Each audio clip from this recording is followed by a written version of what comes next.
सन्माननीय श्रोतवृंद, प्रारंभीच मी आपले आभार आणि क्षमाही मागतो. क्षमा याच्याबद्दल की मी इथे 52 वर्षानंतर नांदेडला आलेलो आहे आणि मला डॉक्टर राजेंद्र गुणारकरांनी स्वामी रामानंद तीर्थ मराठवाडा विद्यापीठामध्ये व्याख्यान देण्यासाठी बोलावलं आणि या निमित्तानं मी इथं 4-5 दिवस राहणार होतो. त्यामुळे मी माझ्या मित्राला श्रीनिवास पांडेंना असं मी म्हणालो की आणायचं इथं 4-5 दिवस मी इथं आहे, तर त्यामुळे माझं एखादं व्याख्यान इथं आयोजित करता आलं तर मला आनंद होईल. आणि त्यांनी ते त्यांच्या विश्वस्त मंडळाची किंवा जे संयोजक समिती आहे त्यांच्याशी संवाद चर्चा करून हे व्याख्यान ठरवलं. त्यामुळे हे माझं व्याख्यान मी स्वतः या संयोजक समितीवर लादलेलं आहे, म्हणून मी क्षमस्व मागतो आणि आभार अशासाठी मानतो की त्यांनी मला बोलावलं. मी का श्रीनिवास पांडेंना म्हणालो की माझं व्याख्यान ठेवा, तर याचं एक प्रमुख कारण असं आहे की मी प्राचार्य नरहरी कुरुंकरांचा डायरेक्ट विद्यार्थी आहे. त्यांनी मला PUCला असताना श्रीम माटेंचं विचारशलाका हे पुस्तक शिकवलेलं होतं आणि त्याचबरोबर डॉक्टर दत्ता भगत यांचा सुद्धा मी विद्यार्थी आहे, डायरेक्ट विद्यार्थी आहे. त्यांनी सुद्धा मला मराठी शिकवलं आणि श्रीनिवास पांडेंनी ज्याचा उल्लेख केला, मला मराठी साहित्यामध्ये थोडंफार कळतं, त्याचं सारं श्रेय हे जसं माझे मित्र श्रीनिवास पांडे यांना आहेत, त्याचबरोबर दत्ता भगत, कुरुंकर सर आणि नावं खूप अशी घेता येतील त्या काळातल्या माझ्या समकालीन मित्रांची.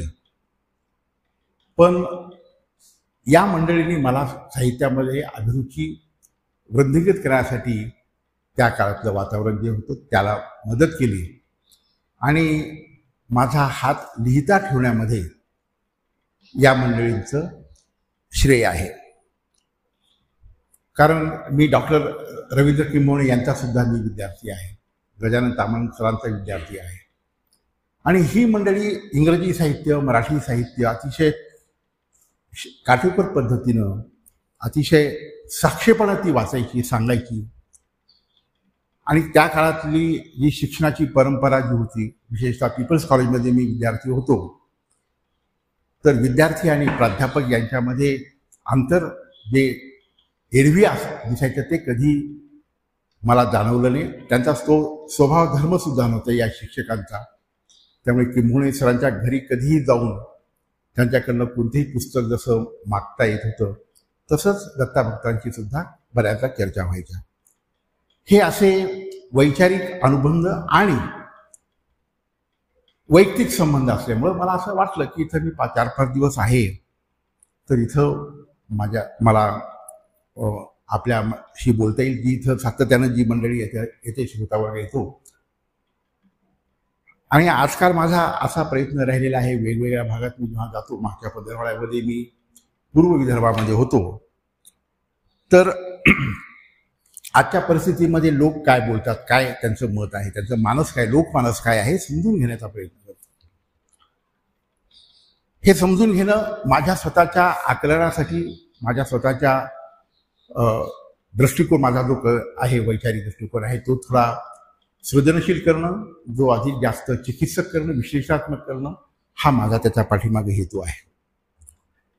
आणि मग मी असा विचार केला की इथं जर बोलायचं असेल तर एक विषय घ्यावा की जो सध्या अतिशय प्रसिद्धी माध्यमामध्ये आणि आंतरराष्ट्रीय राजकारणामध्ये महत्त्वाचा आहे, प्रधान आहे. त्याला तो अतिशय केंद्र बिंदूला आहे किंवा गाभ्याशी तो आहे आंतरराष्ट्रीय राजकारणामध्ये. आणि म्हणून लोकशाहीचा जागतिक संदर्भ हा विषय मी निवडला. अर्थात या विषयावर मी अनेक ठिकाणी, अनेक भारतीय विद्यापीठामध्ये व्याख्यानं दिलेली आहेत. पण अलीकडच्या काळामध्ये 3 महत्त्वाच्या घटना घडलेल्या आहेत. त्यामुळे सुद्धा मला असं वाटतं की नांदेडला जर आपण बोलणार असू तर या विषयावर बोलवायचं. कारण गेल्या 15 वर्षामध्ये तीन महत्त्वाच्या गोष्टी घडल्या. अर्थात ट्रम्पची निवडणूक, ट्रम्पचा अध्यक्ष होणं, राष्ट्राध्यक्ष होणं, आणि त्याचबरोबर ट्रम्पने आता जे टॅरिफ वॉर सुरू केलेला आहे तो एक महत्त्वाचा संदर्भ आंतरराष्ट्रीय आर्थिक राजकारणाशी तो संबंधित आहे. आणि दुसरा एक अतिशय महत्त्वाची जी घटना घडली, आणि तुम्हाला आता मी ट्रम्पबद्दल थोडं मी बोलेनच की ट्रम्पची अमेरिका काय आहे. तिथं ट्रम्प नुकतंच त्यांनी त्या हार्वर्ड विद्यापीठाची ग्रँट बंद केली आणि लगेचच त्या हार्वर्ड विद्यापीठातल्या प्राध्यापकांच्या संघटनेनं तिथल्या न्यायालयामध्ये दाद सुद्धा त्या निर्णयाच्या विरुद्ध फंड बंद करण्याच्या मागितलेला आहे. म्हणजे 200 वर्षाच्या अमेरिकेचा इतिहास असलेल्या अमेरिकेमध्ये अशा पद्धतीनं राष्ट्राध्यक्षाकडनं, राजकीय व्यवस्थेकडनं एक राजकीय हस्तक्षेप ज्ञानाच्या क्षेत्रामध्ये होतो, म्हणून ती अतिशय चिंतनीय बाब आहे. तर हा एक मुद्दा होता टॅरिफ वॉर. आर्थिक जे आता जणू काय म्हणजे आता मिसाईल्स, टँक्स, तोफा हे असं काही युद्ध आता काही म्हणजे युक्रेनचं वगळलं किंवा गाझाचं वगळलं तर आपल्याला असं दिसतं की टॅरिफ वॉर म्हणजे व्यापार युद्ध. म्हणजे युरोप सगळा एक कोटलेला आहे. जे विकसनशील विकसित देश आहेत त्यांची सुद्धा आर्थिक बाबीमध्ये कोंडी झालेली आहे, कोंडी केलेली, भारतात सहीमध्ये कोंडी केलेली आहे. तर त्यामुळं हे जे एक नवीन राजकीय अर्थकारण, पॉलिटिकल इकॉनॉमी निर्माण झालेली आहे त्याचाही एक संदर्भ या माझ्या आजच्या विषयाशी होता. आणि दुसरा म्हणजे नुकतंच फ्रान्समध्ये ली पेन यांना न्यायालयानं निवडणूक लढवण्यासाठी बंदी केलेली आहे. आणि आपण लक्षात घ्या, आज घडीला ला पेन ह्या अतिशय लोकप्रिय आणि जनाधार असलेल्या नेत्या आहेत. मॅक्रॉन जेव्हा मागच्या वेळेस निवडणुकीमध्ये विजयी झाले तेव्हा मॅक्रॉन हे अतिशय थोड्या मतांनी ते निवडून आले, कारण ग्रीन पार्टीनं फ्रान्समधल्या त्यांना पाठिंबा दिला. आणि तर ला पेन ह्या ज्या आहेत ह्या नक्कीच तेव्हा निवडून आलेल्या असत्या. आणि तेव्हा एक आपण लक्षात घेतलं पाहिजे भारतातल्या जागृत लोकांनी की फ्रान्समध्ये तेव्हा क्लायमेट चेंजचा हा मुद्दा निवडणुकीच्या रणधुमाळीमध्ये केंद्रभागी होता आणि ग्रीन पार्टीनं मॅक्रॉनला पाठिंबा दिला होता. त्यामुळे तो दिला की त्यांनी मान्य केलं. आणि ल पेन ज्या आहेत त्या तेव्हा निवडून येऊ शकल्या नाही. आज त्यांना मोठा जनाधार आहे. जे काही सर्वेक्षण होतं त्यामध्ये ते दिसून आलेलं आहे. आणि म्हणून फ्रान्समधल्या एका न्यायालयानं त्यांना पुढच्या निवडणुकीसाठी बंदी घातलेली आहे. आता फ्रान्ससारख्या लोकशाही देशामध्ये, आणि लोकशाही देश असं म्हणताना सुद्धा मी अतिशय सावधपणे म्हणतोय, कारण ला पेन ज्या आहेत ह्या राईट विंग पार्टीच्या नेत्या आहेत, उजव्या पक्षाच्या त्या एक मोठ्या नेत्या आहेत. म्हणजे फार राईट किंवा राईट विंग पार्टी ह्या फ्रान्सच्या राजकारणामध्ये अतिशय हे क्रियाशील, अतिशय हे जोरात आहे असं आपल्याला सांगता येईल. म्हणजे तिथे कधी म्हणजे त्या नेत्या ला पेनला निवडणुकीला बंदी आणली याचं कारणच राजकीय होतं की त्या पुढच्या निवडणुकीमध्ये 29च्या निवडणुकीमध्ये निवडून येऊ नयेत, हा त्याच्या पार्श्वभूमीचा गर्भित अर्थ होता. त्यामुळे ही एक घटना महत्वाची घडली. आणि तिसरं कारण असं आहे की सध्या युक्रेनचं युद्ध चालू आहे. रशियानं युक्रेनवर हल्ला केला, इस्रायलनं पॅलेस्टाईनवर हल्ला केलेला आहे, लेबनॉनवर हल्ला केलेला आहे. त्यामुळे आंतरराष्ट्रीय राजकारणामध्ये जेव्हा आपण त्याचा मागोवा घेण्याचा प्रयत्न करतो तेव्हा आपल्याला असं लक्षात येतं की कधी काळी असं वाटलं नव्हतं आपल्याला की युद्ध संपतील. म्हणजे ही गोष्ट खरी आहे की तिसरं महायुद्ध झालं नाही. ही गोष्ट खरी आहे की जग हे कधीतरी केव्हा तरी भूतकाळामध्ये तिसऱ्या महायुद्धाच्या उंबरठ्यावर सुद्धा आलेलं होतं. आणि कदाचित जर युक्रेनवर रशियानं आण्विक हल्ला केला असता, कारण त्यांनी तशी पुतीनने धमकी सुद्धा दिलेली होती, तर काय झालं असतं हे याची आपण कल्पना करू शकत नाही. ह्या सगळ्या घटना पाहिल्यानंतर आणि दुसरं एक वास्तव आहे की युरोपमध्ये उजव्या राजकारणाचा मोठ्या प्रमाणात केवळ उदय झालेला नाही, तर त्यांचं राजकीय अस्तित्व ठळकपणे हे युरोपच्या राजकारणामध्ये हे आपल्याला जाणवतं, दिसतं. त्याचा मी नंतर उल्लेख करणार आहे. पण आज जेव्हा आपण मागोवा घेतो या सगळ्या घडामोडींचा आणि विशेषतः लोकशाहीच्या संदर्भामध्ये, माझं विवेचन थोडंसं व्यापक करण्याचा मी प्रयत्न करणार आहे. केवळ अमेरिकेवर बोलणार नाही, युरोपच्या संदर्भामध्ये काही गोष्टी मांडण्याचा प्रयत्न करणार आहे. कारण अमेरिकेला 200 वर्षाचा राजकीय इतिहास आहे लोकशाहीचा. अलेक्स द टॉकविल यांनी 200 वर्षापूर्वी एक पुस्तक लिहिलं, डेमोक्रेसी इन अमेरिका. आणि मध्यंतरी लोकसत्तेमध्ये मिलिंद मुरुकरांनी अतिशय चांगला लेख लिहिला होता. म्हणजे अमेरिकेमध्ये ट्रम्प सारखा राष्ट्राध्यक्ष ज्याने निवडणुकीपूर्वी त्या कॅपिटल हिलवर आपल्या अनुयायांच्या समवेत त्यांना आवाहन करून त्या कॅपिटल हिलवर हल्ला केला, ही घटना अमेरिकेमध्ये घडतेच कशी असं लोकशाहीवाद्यांना, केवळ अमेरिकेतल्याच नाही जगातल्या लोकशाहीवाद्यांना सुद्धा त्याचं आश्चर्य, एक सात्विक संताप हा तेव्हा त्यांचा व्यक्त झालेला होता. आणि आज ज्या पद्धतीनं, ज्या शैलीनं ट्रम्प हे राजकीय भाषा वापरतात, ती राजकीय भाषा एका राजकीय उद्दामपणाची जशी आहे, राजकीय आणि आर्थिक धमकीची जशी आहे, हे कसं काय शक्य झालं? हे काही राजकीय गुण नाही, आर्थिक गुण नाही. अमेरिकन समाज जीवनातले जे सामाजिक, आर्थिक, राजकीय आंतरविरोध, विसंगती आहेत, तफावती आहेत. कारण त्यांना मतदान कोणी केलं? अमेरिकेतल्या कामगारांनी केलं. त्यांना मतदान कोणी केलं? त्यांना अमेरिकेतल्या काळ्या लोकांनी मतदान केलं. त्यांना मतदान कोणी केलं? स्त्रियांनी केलं.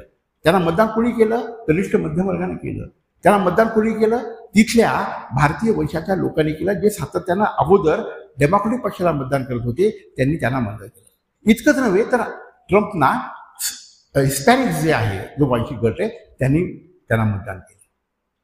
आणि म्हणून अमेरिका फर्स्ट ही अशी घोषणा करण्याचं धाडस त्या पार्श्वभूमीवर आपण घेतलं पाहिजे, लक्षात घेतलं पाहिजे. या टॅरिफ वॉरमुळं अमेरिकेमध्ये आर्थिक रिसेशन येईल का ही सुद्धा भीती आहे. पण तिथली जी नव उदारमतवादी अर्थव्यवस्थेच्या अर्थकारणामुळं जी काही तिथं आर्थिक एक अस्वस्थता निर्माण झालेली आहे, ती केवळ अमेरिकेतच नाही तर युरोपमध्ये सुद्धा जी झालेली आहे, निर्माण झालेली आहे, त्याचं प्रतिबिंब त्या अमेरिकेच्या राष्ट्राध्यक्षाच्या निवडणुकीमध्ये उमटलेलं आहे. आणि म्हणून त्या मिलिंद मुरुकराच्या लेखामध्ये फार महत्वाचा मुद्दा मांडलेला आहे की त्यांनी काय सांगितलं की अमेरिकेमध्ये असा एक हुकुमशहा सदृश्य राष्ट्राध्यक्ष येऊ शकेल काय? तर त्यांनी असं म्हटलं की त्या टॉकविलला असं तेव्हा त्याला वाटलं होतं की अशी शक्यता, त्याच्या संदर्भात मी बोलेलच. कारण अमेरिकेचं जे वैचारिक अधिष्ठान जे आहे, ते अधिष्ठान हे व्यक्ती स्वातंत्र्य आहे, भांडवलशाही आहे आणि लोकशाही अर्थात आहे, प्रातिनिधिक लोकशाही आहे. आणि व्यक्ती स्वातंत्र्याचा जर अतिरेक जर झाला, मुरुकरांनी त्याच्यामध्ये अतिशय तपशिलाने व्यवस्थित लिहिलेलं आहे की त्याची सुद्धा भीती वाटू लागते. कारण मग त्यांनी असा शब्द वापरला आणि तो टॉकविलने वापरला, तो म्हणजे टिरनी ऑफ मेजॉरिटी, बहुसंख्याकाची जुलमी सत्ता. किंवा त्या टॉकविलला अमेरिकेमध्ये कदाचित पुढे शक्यता जर असं वाटलं की जर व्यक्ती स्वातंत्र्य हे अनिर्बंध जर झालं तर तिथे एक डेमोक्रेटिक डिस्पॉटिझम सुद्धा येण्याची शक्यता नाकारता येत नाही, असं त्याने म्हटलेलं होतं. आणि म्हणून आज अमेरिका असो किंवा युरोप असो, आफ्रिका असो, भारत असो, इतर कोणतेही देश घ्या, तर आपल्याला असं लक्षात येतं की या देशांच्या या राष्ट्रांच्या राजकीय व्यवस्थेचा प्रवास, घटनात्मक प्रवास हा उदारमतवादी लोकशाहीकडून इलेक्ट्रल डेमोक्रेसीकडे झालेला आहे, निर्वाचित लोकशाहीकडे झालेला आहे. आणि इलेक्ट्रल डेमोक्रेसीमध्ये निर्वाचित लोकशाहीमध्ये सिव्हिल लिबर्टीजला, नागरी स्वातंत्र्याला अतिशय कमी महत्व असतं आणि रूल ऑफ लॉ, कायद्याचं राज्य, याचा सुद्धा फार आदर केला जात नाही. आणि त्यामुळे हे जे शिफ्ट झालेलं आहे, हे जे वळण मिळालेलं आहे उदारमतवादी लोकशाहीकडनं इलेक्ट्रल डेमोक्रेसीकडे, हे एक महत्वाचं, वैशिष्ट्यपूर्ण आणि गंभीर वळण आहे. हे आपण जागतिक लोकशाहीच्या संदर्भामध्ये लक्षात घेतलं पाहिजे. आपल्याला खूप दिवसांपूर्वी असं वाटत होतं की केवळ आफ्रिकेमध्ये, केवळ लॅटिन अमेरिकेमध्ये किंवा केवळ मध्य पूर्वेमध्ये तिथं लोकशाही नाही, तिथं राजेशाही आहे, तिथं लष्करशाही, आणि खरी बाब आहे तिथं होती, तिथं लॅटिन अमेरिकेमध्ये होते. त्यामुळे तिथं लोकशाहीचा तत्वविचार, लोकशाहीचं तत्व हे क्षीण होतं, ही गोष्ट खरी आहे. आणि तिथं राजेशाही असणं किंवा तिथं मूलतत्वादी तिथे त्यांचं एक राजकारण उभं करणं केवळ मध्य पूर्वेमध्ये नाही तर युरोपमध्ये आणि अमेरिकेमध्ये सुद्धा हे त्यांनी केलेलं आहे. पण युरोपमध्ये किंवा अमेरिकेसारख्या 200 वर्षाचा लोकशाहीचा इतिहास असणाऱ्या राष्ट्रामध्ये असं उजवं वळण, उजव्या विचाराचं, राजकीय विचाराचं वळण लागू शकतं, ही अतिशय गांभीर्याची गोष्ट होती. फ्रान्सची क्रांती, अमेरिकेची क्रांती, स्वातंत्र्य, समता, बंधुत्व, हे वैशिष्ट्य होतं फ्रेंच राज्यक्रांतीचं. त्या घोषणेबद्दल सुद्धा काही आक्षेप घेतले जातात अधूनमधून, आणि ते काही प्रमाणात खरे सुद्धा आहे. पण सांगायचं मला असं की जे युरोप किंवा अमेरिका जी लोकशाहीचं माहेरघर किंवा लोकशाहीचं केंद्र मानलं जात होतं, त्या ठिकाणी उजव्या राजकीय विचारसरणीची फार मोठी एक लाट, मी लाटच हा शब्द वापरेन, ही मोठी लाट तिथे आलेली आहे. आणि म्हणून युरोपमधल्या लोकशाहीबद्दल प्रश्नचिन्ह निर्माण झालेले आहे. अमेरिकेतल्या बिगर उदारमतवादी आंतरराष्ट्रीय प्रकल्प हा या जगामध्ये उद्या आलेला आहे की काय? इलिबरल इंटरनॅशनल प्रोजेक्ट, जिथं लोकशाहीला आव्हान आहे, जिथं लोकांच्या सामाजिक आर्थिक विकासाचे प्रश्न जटिल होण्याची शक्यता आहे आणि जागतिक शांतता धोक्याची येण्याची शक्यता आहे. आणि म्हणून एक इलिबरल इंटरनॅशनल प्रोजेक्ट हा इथे जाणीवपूर्वक वैचारिकदृष्ट्या, राजकीयदृष्ट्या, आर्थिकदृष्ट्या निर्माण होतोय का? त्याचं उत्तर सहजपणे देता येईल की हो, उदारमतवादामुळं, नव उदारमतवादी आर्थिक धोरणामुळं हे असं घडलेलं आहे, असा एक मुद्दा मानला जातो प्रकर्षाने, की या देशांच्या मध्ये जे उजव्या राजकीय विचारांचं जे पाठबळ वाढत चालले, लोकांच्या मधनं वाढत चाललेलं आहे, तर त्याचं कारण नाही का, ही आता आपण उत्तर जागतिकीकरणामध्ये, पोस्ट ग्लोबलायझेशनच्या काळामध्ये नव उदारमतवादी, जिथं बाजारपेठ केंद्रीय आर्थिक विचार आणि राजकीय विचार आहे, व्यवस्था आहे, तिथे हे एक उजव्या राजकारणाचं वळण हे तिथे आलेलं आहे, किंवा उजव्या राजकीय विचारसरणीची तिथे आपल्याला एक लोकप्रियता वाढत चाललेली असेल. आणि म्हणून मला असं सांगायचंय की हा जो डेमोक्रॅटिक डिस्पॉटिझमकडे जाणारा जो राजकीय प्रवास आहे, किंवा जो त्याला मी घटनात्मक म्हणावं की नवं याच्याबद्दल माझ्या मनाचा शंका आहे, पण एक गोष्ट खरी आहे की डेमोक्रॅटिक रोड टू डिस्पॉटिझम हे मात्र राजकीय वास्तव आहे, हे एक ठळक राजकीय वास्तव आहे.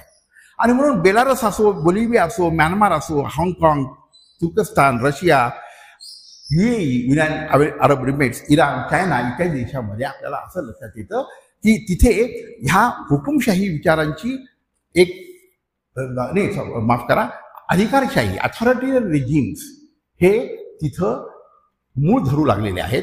हे एक राजकीय वास्तव आहे. आणि एक लक्षात घेतलं पाहिजे, ह्या उजव्या राजकीय विचारसरणीचा अजेंडा हा अतिशय स्पष्ट आहे. म्हणजे हा स्पष्ट अशा अर्थानं आहे की आपल्याला असं वाटत होतं की एक लोकशाही संकल्पना ही एक पाश्चात्य संकल्पना आहे, एक पाश्चिमात्य मूल्य आहे.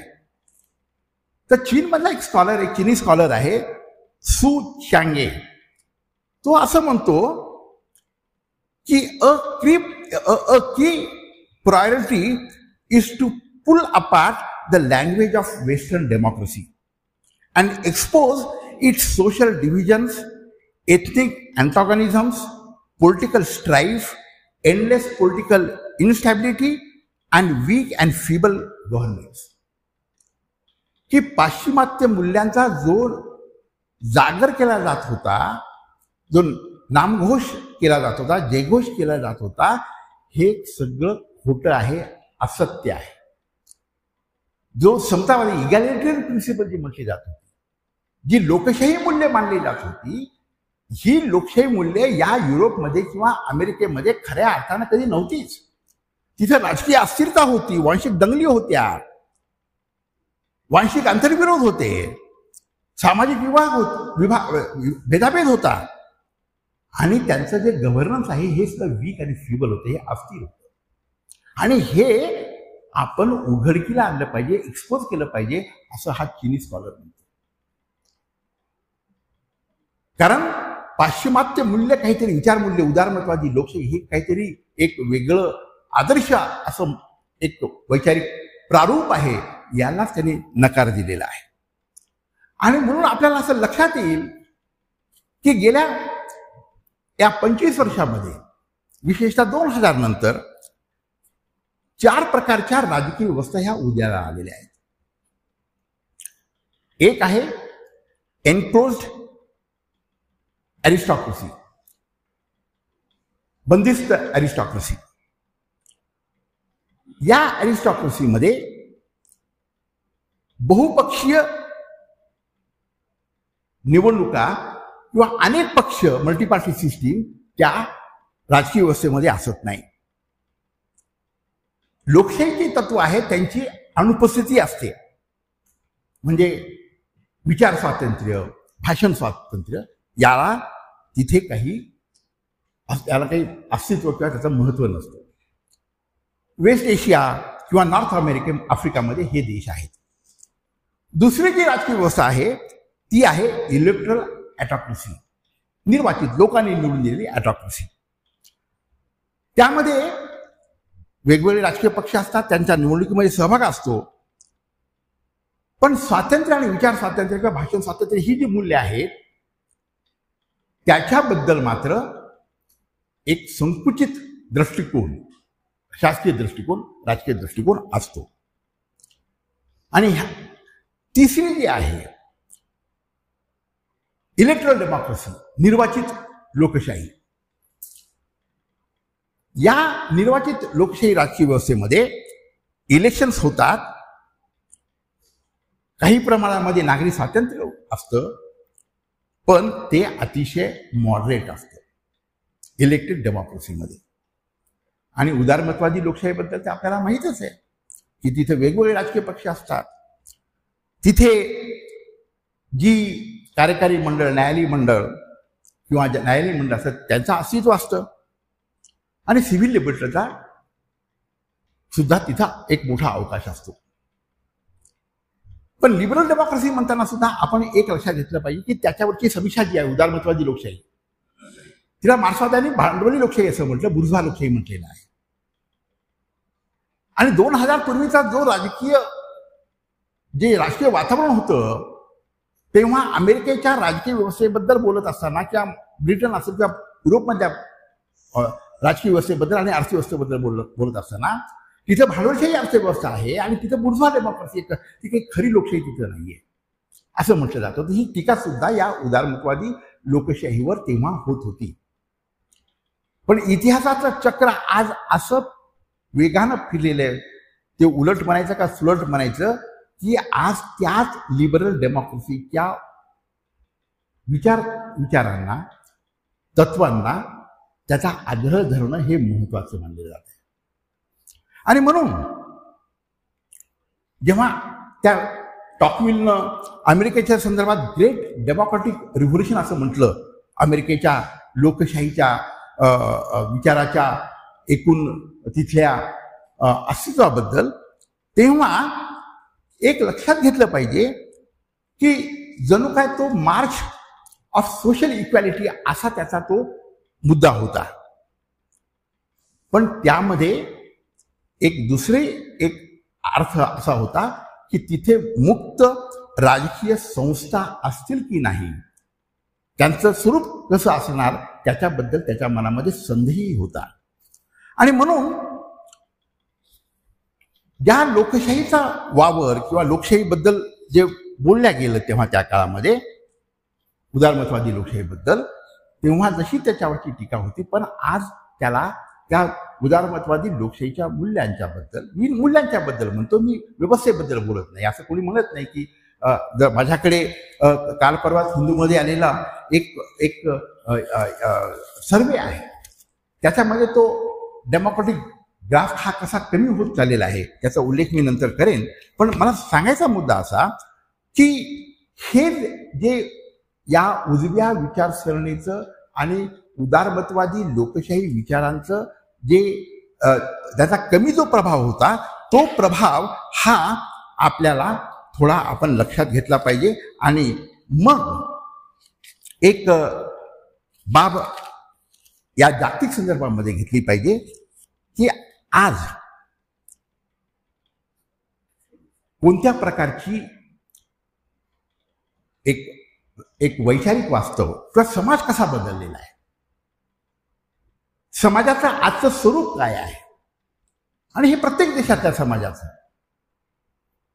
तर एक असं म्हटलं जातं की we are living in post human history,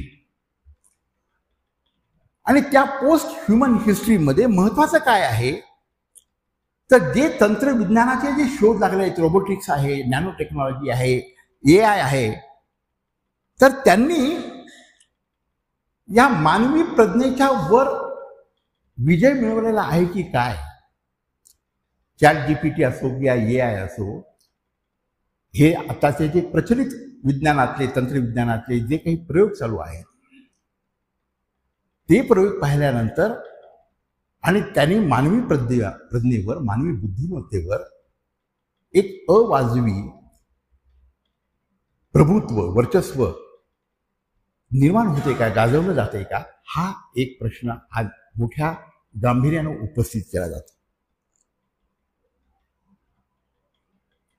दुसरं एक वास्तव असं आहे जे आपल्याला लक्षात आलेलं आहे या उजव्या राजकीय विचारसरणीचा उदय झाल्यामुळं, की भांडवलशाही आणि लोकशाहीमध्ये एक अंतर्विरोध आहे आणि तो वाढत गेलेला आहे सातत्यानं. आणि मी आत्ता ज्याचा उल्लेख केला की हे नव उदारमतवादी अर्थव्यवस्था, जागतिकीकरण, त्यांनी त्यांच्या प्रभावामुळे, त्यांच्या उदयामुळं या फार राईटचा किंवा या अति उजव्या राजकीय विचारांचा उदय झाला की काय, अशी ही शंका, असाही प्रश्न हा उपस्थित केला जातो. आणि मग असं मानलं जातं की आयडिया ऑफ डेमोक्रेसी जी आहे ही एक नॉर्मल फॉर्म ऑफ गव्हर्नमेंट आहे, ती काही असाधारण नाही आहे, ती केवळ साधारण आहे. म्हणजे हा जो गेल्या 40-50 वर्षामध्ये जो लोकशाहीचा प्रयोग लक्षात झाला, त्या लोकशाहीमध्ये जी आव्हानं आणि पेच प्रसंग निर्माण झाले, त्यामुळे असं आता मानलं जातं की तो एक सामान्य फॉर्म ऑफ गव्हर्नमेंट आहे, एक सामान्य पद्धतीचं, सामान्य स्वरूपाचा आहे. आणि म्हणून प्रश्न असा, एक मुद्दा असा उपस्थित केला जातो की एखाद्या देशामध्ये लोकशाही आहे की नाही, किंवा एखाद्या देशामध्ये लोकशाही रुजवायची असेल, आणि तो अमेरिकेचा प्रकल्प होता 2000 पूर्वी आणि काही प्रमाणात नंतर सुद्धा. तो प्रकल्प काय होता, भांडवलाची निर्यात करायची, एक्सपोर्ट कॅपिटलिझम, एक्सपोर्ट डेमोक्रेसी, लोकशाहीची निर्यात करायची. आणि आपल्याला असं लक्षात येईल की इराकमध्ये जेव्हा आक्रमण केलं अमेरिकेनं, तेव्हा रिजिम चेंज हा शब्द प्रयोग वापरलेला होता, की तिथं जी काही पद्धती जी राजकीय व्यवस्था असेल तिथं नको, आणि तिथं लोकशाही व्यवस्था, लोकशाही मूल्य हे आपल्याला रुजायचे, की जणू काय लोकशाहीचा प्रसार करण्याचं ब्रीद हे अमेरिकेनं स्वीकारलेलं होतं. आणि ते एका काही प्रमाणात खरंही होतं या अर्थानं की पहिल्या महायुद्धाच्या उत्तरार्धामध्ये अमेरिका उतरली आहे. ते पहिल्या महायुद्धाच्या प्रारंभामध्ये अमेरिका नव्हती, आणि आम्ही लोकशाही वाचवण्यासाठी म्हणून या युद्धामध्ये पहिल्या महायुद्धात उतरतो अशी घोषणा तेव्हा केलेली होती. त्यामुळे लोकशाहीचं कंगण अमेरिकेनं 20व्या शतकाच्या पूर्वार्धामध्ये आणि नंतर सुद्धा अतिशय कसोशीनं पाळण्याचा प्रयत्न केलेला आहे. पण तुम्हाला हे माहिती आहे, त्याची आठवण करून द्यायला पाहिजे की जरी लोकशाहीचं कंगण असलं, लोकशाहीचा बद्दल किंवा मानवी हक्काबद्दल सातत्यानं जरी अमेरिकेचे राजकीय नेते सगळे राष्ट्राध्यक्ष बोलत असले, तरी त्यांनी प्रत्यक्षामध्ये हुकुमशाही देशांना पाठिंबा दिलाय, राजकर्त्यांना, लष्करशाहांना पाठिंबा दिलेला आहे. हा अंतर्विरोध होता या अमेरिकन लोकशाहीच्या विचाराच्या बांधिलकीबद्दल.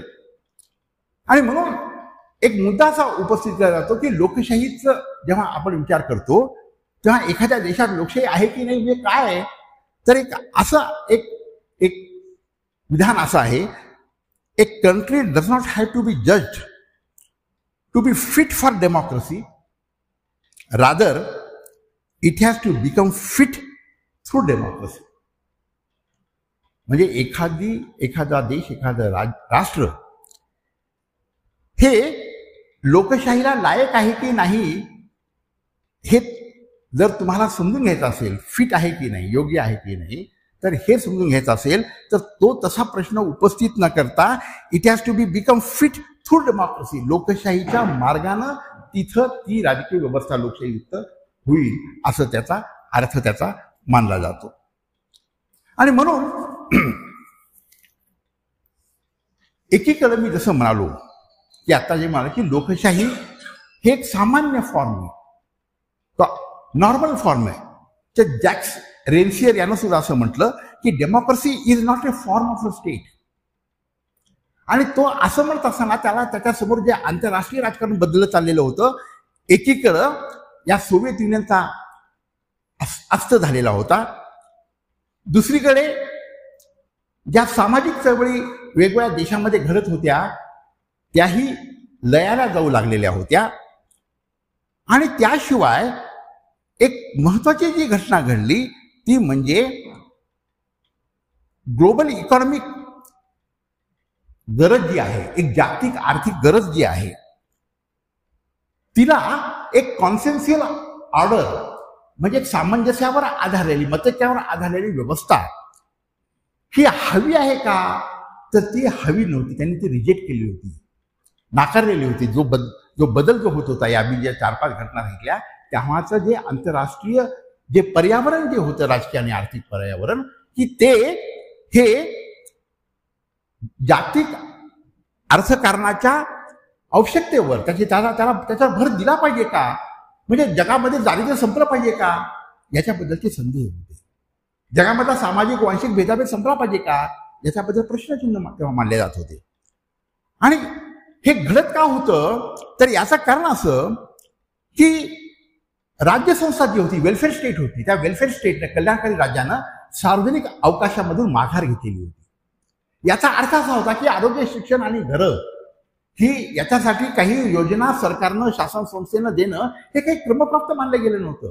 दुसऱ्या महायुद्धानंतर वेलफेअर स्टेटचा या संकल्पनेचा उदय झाला, पण या जागतिकीकरणाच्या पहिल्या पर्वामध्ये आणि दुसऱ्याही पर्वामध्ये विशेषतः, पण दुसऱ्या पर्वामध्ये काही अनेक कॉम्प्लेक्सिटी आहे, गुंतागुंत आहे, पण पहिल्या पर्वामध्ये ज्याचे शिल्पकार रिगन होते, मार्गारेट थॅचर होत्या, त्यांनी सरळ म्हटलं, मार्गारेट थॅचर त्यांनी, की there cannot be free lunch, तुम्हाला सगळ्या गोष्टी मोफत मिळणार नाही. त्यामुळे वेलफेअर स्टेटची कल्पनाच ही संपुष्टात आली होती नव उदारमतवादी आर्थिक धोरणामुळे, जागतिकीकरणामुळे. कल्याणकारी राज्याची संकल्पना ही तिचा विलय झालेला होता. आणि बाजारपेठ केंद्रीय अर्थव्यवस्था, सांस्कृतिक व्यवस्था, म्हणजे मी नेहमी माझ्या विद्यार्थ्यांना उदाहरण देतो की तुम्ही मॉलमध्ये गेलात तर तुम्हाला 25 प्रकारचे साबण दिसतील, 25 प्रकारच्या कंपन्यांचे शर्ट्स किंवा वस्त्र तुम्हाला दिसतील. आता साबणाचा गुणधर्म केवळ कपडे धुणं आणि आपण स्नानामध्ये आपण वापरत आहे, म्हणजे लक्स वापरला काय, हमाम वापरला काय, आणखी वापरला ते त्याचा गुणधर्म आहे का केवळ आपला शरीर हे स्वच्छ करण्यासाठी असू शकतो.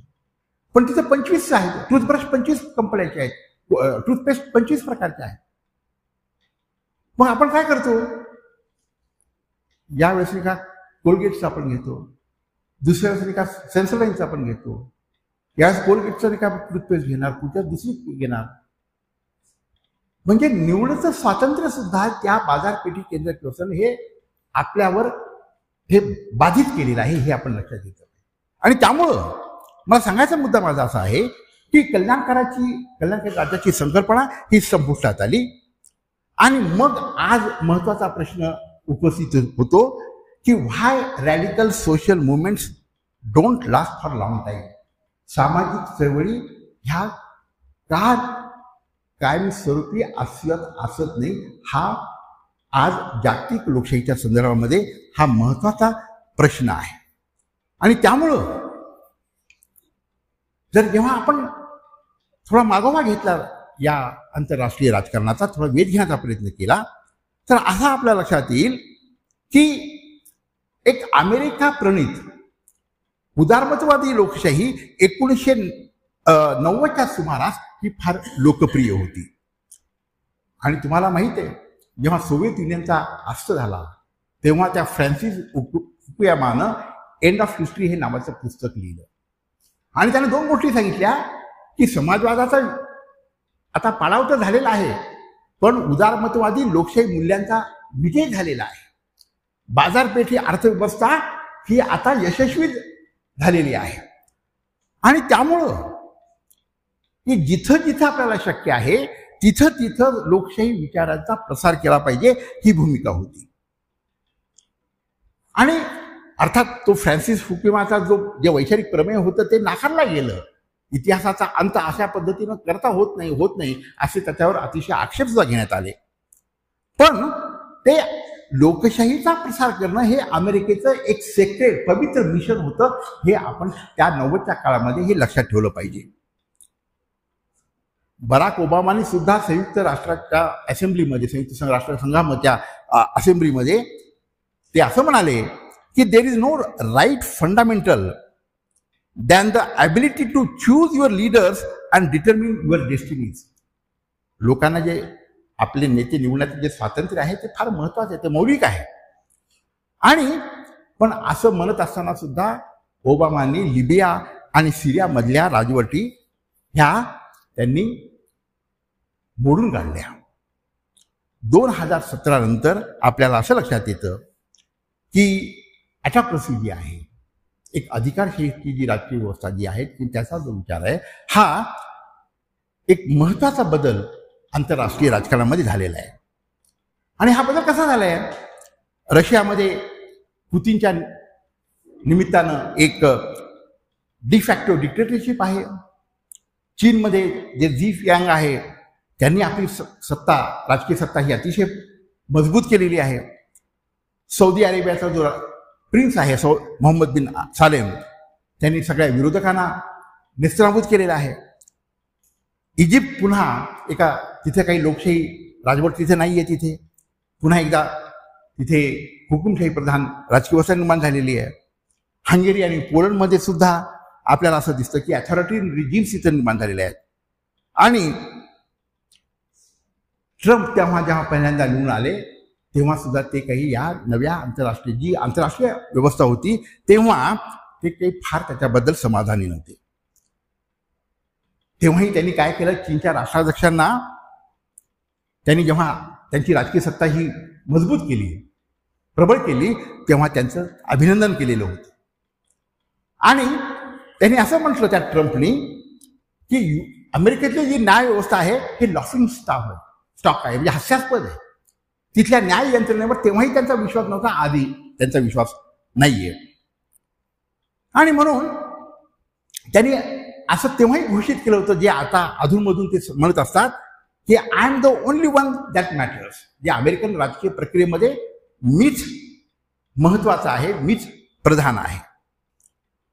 आणि म्हणून आपल्याला असं लक्षात येतं की त्या 2000 पूर्वी जी काही युद्ध झाली, म्हणजे अमेरिकेनं इराकवर केलेलं युद्ध असेल किंवा युरोपमध्ये ब्रेक्झिट ही व्यवस्था एक त्या तिथून इंग्लंड बाहेर पडला. दुसरे एक असं झालं की रशियानं आता युक्रेनवर आक्रमण केलं. इस्रायलने याचा उल्लेख केला की त्यांनी पॅलेस्टाईन किंवा लेबनॉनवर आक्रमण केलं. आणि मग आज आपण असा प्रश्न विचारला पाहिजे की हे काही जणू काही लोकशाहीवर एक हल्ला, एक मृत्यूघंटा वाच्य आहे की काय? ह्या आंतरराष्ट्रीय राजकारणातल्या राजकीय आर्थिक घडामोडी जेव्हा आपण पाहतो तेव्हा आपल्याला असं वाटतं, म्हणजे असं वाटायला हवं किंवा वाटतं का की लोकशाहीची मृत्यूघंटा वाजते आहे? कारण 1900 मध्ये ते अमेरिकेचं शतक मानलं जात होतं की ज्याचा उल्लेख काही प्रमाणामध्ये टॉकिंगचा संदर्भ देऊन दिला. पण आता 2000 मध्ये एक नव्या प्रकारची ऑटोक्रसी, एज ऑफ ऑटोक्रसी उद्याला आलेली आहे. पण एक लक्षात घेतलं पाहिजे, ती अतिशय वेगानं तेव्हा आलेली नाहीये. कारण या ऑटोक्रसीचा जो राजकीय व्यवहार आहे आणि आर्थिक व्यवहार आहे तो काही फार मोठा महान नाहीये. ती अतिशय ऑटोक्रसी 2000च्या पूर्वी अतिशय मंद पावलानं पण हळुवारपणे पण अतिशय ठोसपणे ती येत होती. आणि म्हणून 2025 मध्ये किंवा 24 मध्ये या उजव्या राजकीय विचारसरणीचा मोठ्या प्रमाणावर प्रसार आणि त्याला पाठबळ मिळालेला आहे. आणि म्हणून आपण हे लक्षात घेतलं पाहिजे की आज लोकशाही एका मोठ्या तणावाखाली आहे.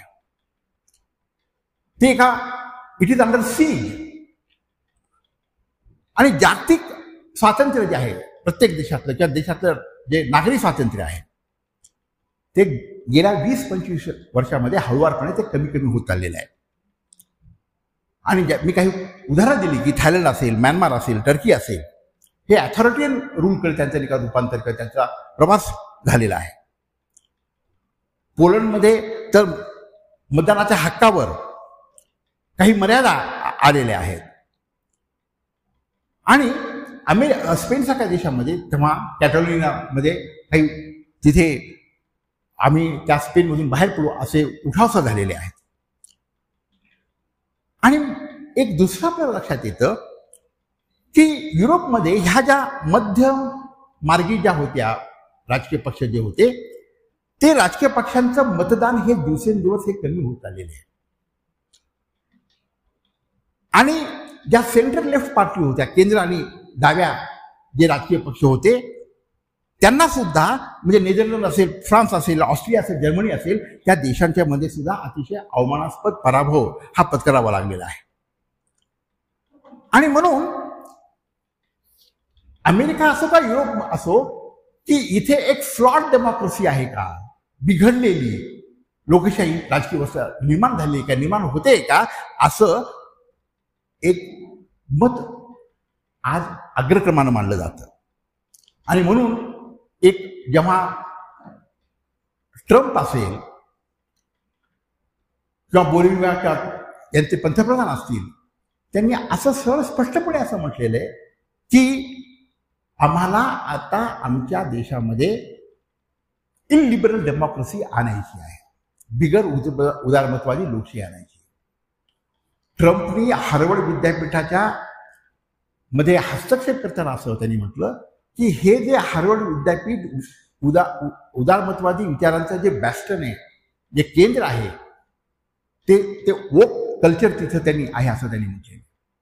म्हणजे आज जगामध्ये सगळीकडे उदारमतवादी विचारांना, उदारमतवादी लोकशाही मूल्यांना संघर्ष स्पष्टपणे नकार दिलेला जात आहे.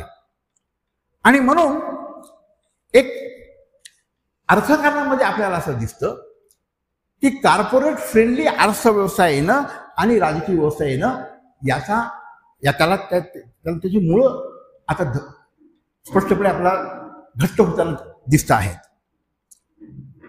जो श्रीमंताचा जो अभिजन वर्ग आहे तोही अभिजन वर्ग राजकीय क्षेत्रामध्ये प्रभावी हस्तक्षेप करताना आपल्याला दिसतो आहे.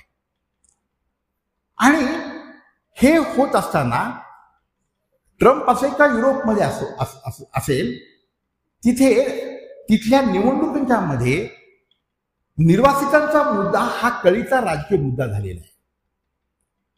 कारण युरोपमध्ये मोठ्या प्रमाणावर मध्य पूर्वेतनं, श्रीलंकेमधनं, भारतामधनं निर्वासित तिथे स्थलांतरित हे तिथे राहायला आलेले आहेत. आणि त्यांच्या अनेक वर्षांच्या रहिवासामुळं जसे काही सांस्कृतिक प्रश्न, सांस्कृतिक समस्या निर्माण झाल्या त्या देशामध्ये. म्हणजे फ्रान्समध्ये मोठ्या प्रमाणावर मुस्लिम स्त्रियांनी, मुलींनी तिथल्या विद्यापीठामध्ये किंवा कॉलेजमध्ये किंवा शाळेमध्ये हिजाब घालावे की नावं याच्यावर नाही का तिथे गदारोळ झालेला आहे. इंग्लंडमध्ये झालेला आहे. म्हणजे जे सांस्कृतिक, राजकीय, आर्थिक प्रश्न निर्माण मोठ्या प्रमाणात हे तिथल्या राजकीय व्यवस्थेवर, तिथल्या आर्थिक व्यवस्थेवर प्रभाव टाकणारे प्रश्न हे निर्माण झालेले आहेत, हे आपल्या लक्षात घेतलं पाहिजे. आणि म्हणून आपल्याला असं दिसतं की आंतरराष्ट्रीय राजकारणाच्या ज्या सीमा आहेत, भौगोलिक सीमा ज्या आहेत देशांच्या, या जागतिकीकरणामुळं ह्या विस्तारित झाल्या. म्हणजे सार्वभौमत्व हे प्रत्येक देशाचं एक महत्व मानलं जात होतं, आता त्याला काही अर्थ राहिला नाही. म्हणजे इंग्लंड हे, ब्रिटिश हे भारतामध्ये प्रत्यक्षपणे ते राज्य करत होते. मधल्या काळामध्ये ट्रान्सनॅशनल आणि मल्टीनॅशनल कंपन्या ज्या होत्या त्या या विकसित अविकसित देशांच्या अर्थव्यवस्थेवर आणि राजकीय व्यवस्थेवर प्रभाव टाकत होत्या. आज आपल्याला असं दिसतं की वर्ल्ड बँक सारख्या किंवा IMF सारख्या, इंटरनॅशनल मॉनिटरी फंड असेल किंवा WTO असं, ह्या ज्या आंतरराष्ट्रीय अर्थव्यवस्था आहेत त्या व्यवस्था ह्या प्रत्येक राष्ट्राची आर्थिक धोरणं ठरवत असतात. आणि ह्या आंतरराष्ट्रीय आर्थिक संस्था ह्या लोकशाहीवादी नाही आहेत, लोकशाहीवादी पद्धतीनं कारभार करत नाही. वर्ल्ड बँकेचा अध्यक्ष कोण व्हावा हे अमेरिका ठरवतं, कारण अमेरिकेचे राष्ट्राध्यक्ष ठरवतात, कारण अमेरिकेचं मोठ्या प्रमाणावरचं भांडवल त्या वर्ल्ड बँकेमध्ये आहे. आणि म्हणून आपण लक्षात घेतलं पाहिजे की या आंतरराष्ट्रीय आर्थिक संस्थांचा कारभार हा बिगर लोकशाहीवादी राहिलेला आहे, तो लोकशाही पद्धतीने चालतोच असं नाही. आणि म्हणून एक एक एक दारुण सत्य वास्तव आपल्या समोर दिसतं, ते म्हणजे या मुक्त बाजारपेठेनं जसं लोकशाहीचं अवमूल्यन केलं आहे किंवा लोकशाही प्रक्रिया ही भ्रष्ट केलेली आहे किंवा सत्तेचं केंद्रीकरण हे मुक्त बाजारपेठेनं हे अगदी बळकट केलेलं आहे. आणि म्हणून मग प्रश्न असा उपस्थित होतो किंवा मुद्दा असा आपण मांडला पाहिजे, एक दिसतो आपल्याला की द अनकम्फर्टेबल ट्रूथ, एक असं आपल्याला न आवडणारं किंवा आपलं एक नावडतं सत्य असं आहे की democracy and free market are incompatible. हे असं एक एक एक एक एक सत्य जे आपल्याला आवडणारं जरी नसलं तरी ते आपल्याला, आणि हे हे वास्तव हे नव उदारमतवादी अर्थव्यवस्थेचं आहे. आणि म्हणून श्रीमंत राष्ट्राचा गरीब विकसनशील किंवा अविकसित राष्ट्रावरचा दबाव हा या आंतरराष्ट्रीय आर्थिक संस्थांच्या मार्फत हा वाढत चाललेला आहे. दुसरं असं की या आंतरराष्ट्रीय आर्थिक व्यवस्था, विशेषतः यांनी आफ्रिकेमध्ये मोठ्या प्रमाणावर धुमाकूळ घातलेला आहे. जागतिक बँक आणि IMFने त्यांनी ज्या पद्धतीचे कर्ज दिले आणि त्याच्यावर अवाजवी व्याज हे त्याला लादलं, त्यामुळे तिथल्या अर्थव्यवस्था सुद्धा कुंठित झालेल्या आहेत. मात्र आज एक आपल्याला सुचिन्ह दिसतं अधूनमधून, आणि ते सुद्धा महत्वाचं आहे. हे जरी असं होत असलं ते म्हणजे की ब्रिक्स सारखी संघटना ही या श्रीमंत देशांच्या अर्थकारणाला आणि राजकारणाला पर्याय म्हणून सुद्धा उभी राहते आहे. पण मुद्दा असा आहे की लोकशाही राज्यांचे भविष्य कोण ठरवतं, ते कोण निर्धार करतं, म्हणजे who determines the future of idea of democracy. आणि मग आपल्याला असं लक्षात येतं की तिथे वेगवेगळे घटक आहेत. जागतिक अर्थव्यवस्था आहे, आंतरराष्ट्रीय प्रादेशिक जागतिक संस्था आहेत G7 सारख्या, किंवा आंतरराष्ट्रीय कायदा आहे, लष्करी आघाड्या आहेत. इस्रायल ज्या पद्धतीनं त्याला पाठिंबा अमेरिकाकडून मिळतो किंवा युक्रेनच्या युद्धामध्ये रशियाला चीनकडून पाठिंबा मिळतो, अशा आघाड्या स्वतः तयार झालेल्या आहेत. आणि मग लोकशाहीला विरोध म्हणजे नेमकं काय आहे, तर आपल्याला असं लक्षात येतं की लोकशाहीला विरोध म्हणजे, लोकशाही विचारांना विरोध म्हणजे, लोकशाही मूल्यांना विरोध म्हणजे जो या धार्मिक जाणीवा, रिलिजियस कॉन्शियसनेस ज्या उदारमतवादी राज्यामध्ये, राष्ट्रामध्ये असतात, तिथं जी आधुनिकीकरणाची जी प्रक्रिया तिथे अस्तित्वात असते, सुरू झालेली असते, तिला नकार. Denial to the liberal ethos, जे उदारमतवादी जो अवकाश असतो त्याला नकार देणं. म्हणजे हा लोकशाहीला विरोध आहे. किंवा जो तिथला लोकशाहीचा जो अवकाश आहे तो मर्यादित करणं, तो संपुष्टात असणं म्हणजे लोकशाहीला विरोध आहे. धर्मनिरपेक्षता जो अवकाश त्या राष्ट्रामध्ये असेल तो अवकाश बंदिस्त करणं, त्याच्यावर निर्बंध लादणं म्हणजे लोकशाहीला विरोध आहे. इतकंच नव्हे तर समाजामध्ये जो वैचारिक मतभेद असतात, मतभिन्नता असते, ती मतभिन्नता सुद्धा त्यावर अंकुश निर्माण करणं तो सुद्धा लोकशाहीला नकार असतो.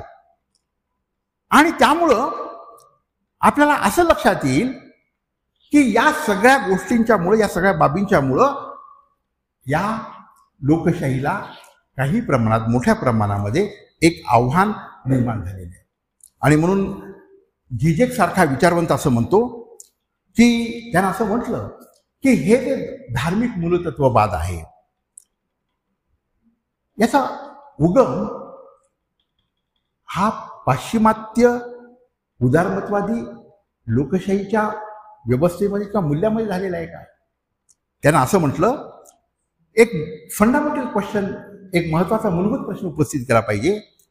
Is bringing western liberal democracy the true solution for getting read of religious fundamental regimes, or are these regimes rather a symptom of liberal democracy itself?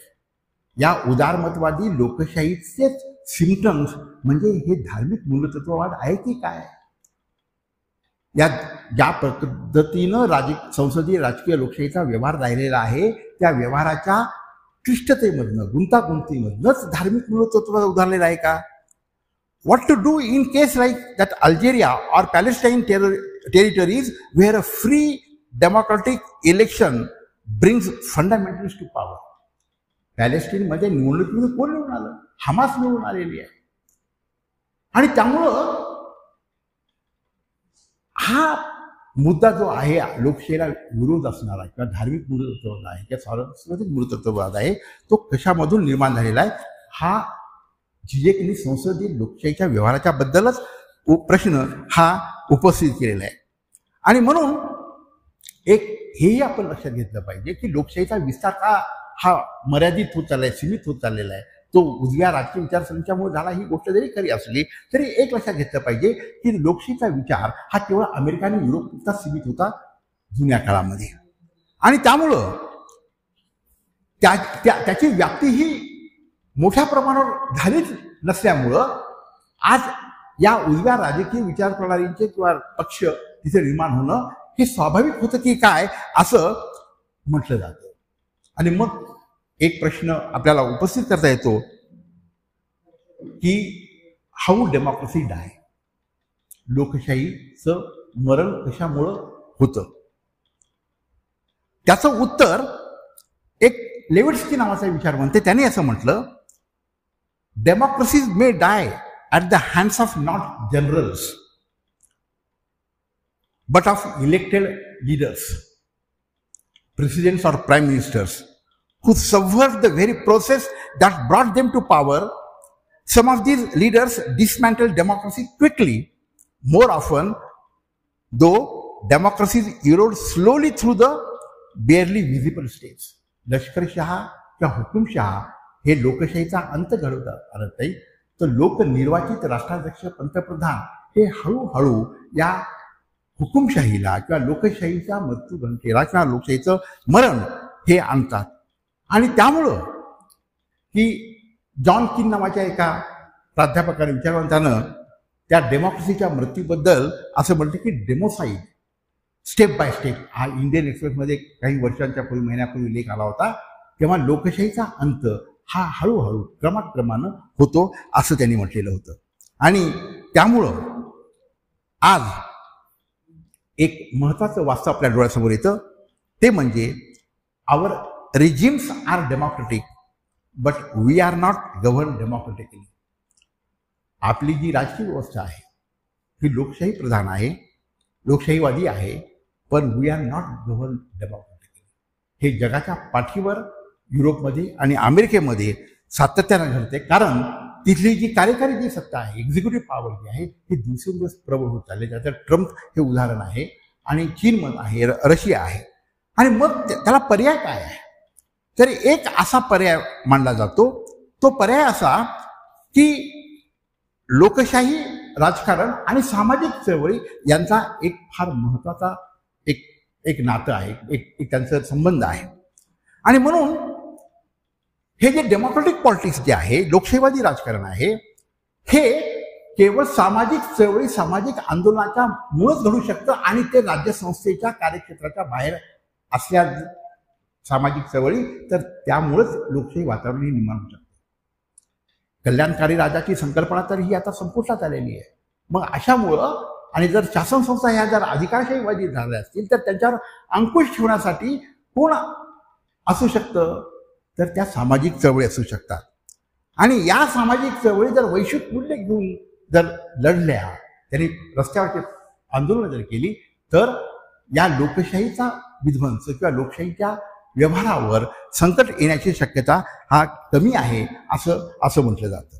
आणि म्हणून आज लोकशाहीच्या बद्दलचं जे आव्हान जे आहे जागतिक लोकशाहीच्या समोरचं, ते आहे सत्तेचे सामाजिक संबंध जे आहेत ते पूर्णपणे बदलले पाहिजे. ते जनतेला अधिष्ठित असणारे असले पाहिजे. ते जनतेशी बांधिलकी मानणारे असले पाहिजे. आणि म्हणून जागतिक लोकशाही समोरचं मोठं आव्हान जे आज आहे ते आहे मानवी हक्काचं संरक्षण करणं, एक डेमोक्रेटिक सॉलिडॅरिटी, लोकशाही भ्रातृभाव, बंधुभाव वृद्धिंगत करणं, आणि त्याचबरोबर एक लोकशाही जाणीवा समृद्ध करणं, प्रगत करणं, आणि कायद्याचं राज्य कसं येऊ शकेल ते युरोपमध्ये, अमेरिकेमध्ये, भारतामध्ये, आशियामध्ये हे तिथं कसं येईल याच्यासाठी प्रयत्न करणं हे महत्त्वाचं आहे. आणि मी आता जर म्हणालो की जर एक डेमोक्रेटिक मुवमेंट्स, लोकशाहीची चळवळी या देशांच्या मध्ये जर उभ्या राहिल्या तर आपल्याला असं लक्षात येईल की तिथं डेमोक्रेटिक व्हॅल्यूज, लोकशाही मूल्यांचं संरक्षण होण्याची शक्यता आहे. आणि ते शक्यता का आहे? तर राजकीय हक्क मिळाले पाहिजेत, हे लोकशाहीचं एक प्रधान महत्त्वाचं कर्तव्य आहे. आणि नागरी स्वातंत्र्य सुद्धा हा लोकशाही व्यवहाराचा एक अविभाज्य भाग आहे. आणि म्हणून लोकशाही जर जिवंत ठेवायची असेल जगातल्या याच्यामध्ये, आणि आज ती अतिशय अरिष्टात आहे, आज ही कोंडीत सापडलेली आहे. उजव्या राजकारण जे घडून येतं ते राजकारण हे या लोकशाहीच्या एकूण जो व्यवहार जो झाला आहे त्या व्यवहाराचं सुद्धा एक कारण आहे असं म्हटलं जातं. आणि म्हणून ज्या देशामध्ये नेदरलँड असेल, हंगेरी असेल, इटाली असेल, ऑस्ट्रिया असेल, फ्रान्स, बेल्जियम, जर्मनीमध्ये आता अगदी निसटता विजय तिथल्या सत्ताधारी पक्षाला मिळालेला आहे. स्पेनमध्ये या देशांच्या मध्ये ज्या फार राईट उजव्या राजकीय ज्या श्रेणीचा जो मोठ्या प्रमाणावर उदय आणि प्रसार झालेला आहे, त्याची कारणं सुद्धा आपण लक्षात घेतली पाहिजे. आणि मग मी थांबतो. एक कारण असं होतं की या देशामध्ये ज्या प्रकारचे वेगवेगळ्या देशातून, मध्यपूर्वेतून जे मुस्लिम मंडळी आली, त्यामुळे इस्लाम फोबिया सुद्धा विशेषतः ज्या अमेरिकेमध्ये जेव्हा त्या मोठ्या त्या व्यापार केंद्राच्या बिल्डिंग पाडल्या गेल्या, तेव्हा त्याच्यामुळे युरोपमध्ये आणि अमेरिकेमध्ये इस्लाम फोबिया तयार झालेला आहे. आणि दुसरं असं की अँटी मायग्रंट सेंटिमेंट्स ह्या ज्या वाढत आलेल्या आहेत या स्थलांतराच्या विरोधावर. कारण तिथल्या त्यांना असं वाटतं की आमचं जे सांस्कृतिक जीवन आहे, आमचं राजकीय जीवन आहे आणि आमच्या अर्थव्यवस्थेला मोठ्या प्रमाणावर दडपण येत चाललेलं आहे. आणि त्यामुळं तिथे त्या स्थलांतराच्या विरोधामध्ये एक लोकमानस तयार झालेला आहे. आणि त्याचबरोबर आपल्याला असं लक्षात येईल की युरोपचं आणि अमेरिकेचं भवितव्य काय आहे याच्याबद्दल सुद्धा प्रश्न हे निर्माण झालेले आहेत. एकीकडं बेरोजगारी सुद्धा युरोपमध्ये आहे, अमेरिकेमध्ये आहे. त्यामुळे ती आर्थिक अस्वस्थता आणि एक अँझायटी ही सुद्धा एक व्यापक प्रमाणात तिथं वाढत चाललेली आहे. मी आता जसं म्हणालो की तिथल्या सांस्कृतिक मूल्यांना सुद्धा काही एक अडसर, काही एक विरोध होती की काय, अशी तिथे एक भीती, एक शंका व्यक्त केली जाते. आणि म्हणून आज आपल्याला जर विचार करायचा असेल या लोकशाहीच्या मूल्यांचा, लोकशाहीच्या विचारांचा, तर मी आता जी म्हटलं की जी आव्हानं आहेत की इथल्या सामाजिक चळवळी, लोक आंदोलनं हेच लोकशाहीला जगाच्या कुठल्याही पाठीवर, जगाच्या कोणत्याही देशामध्ये सामाजिक आंदोलनच ही निका पर्याय देऊ शकतात. मात्र या सामाजिक चळवळींना फार मोठ्या त्यांच्यावर बंधनं आहेत, त्यांच्यावर फार मोठ्या प्रमाणात निर्बंध आहे. पण लोक आणि आणि हे आपल्याला दिसलं, जाणवलं केव्हा, आणि जो महत्त्वाचा संदर्भ होता आणि मी थांबतो, की या ट्रम्पच्या टॅरिफ वॉरमुळं अमेरिकेतल्या 50 राज्यांच्या मध्ये लोक हजारो प्रमाणामध्ये रस्त्यावर आले.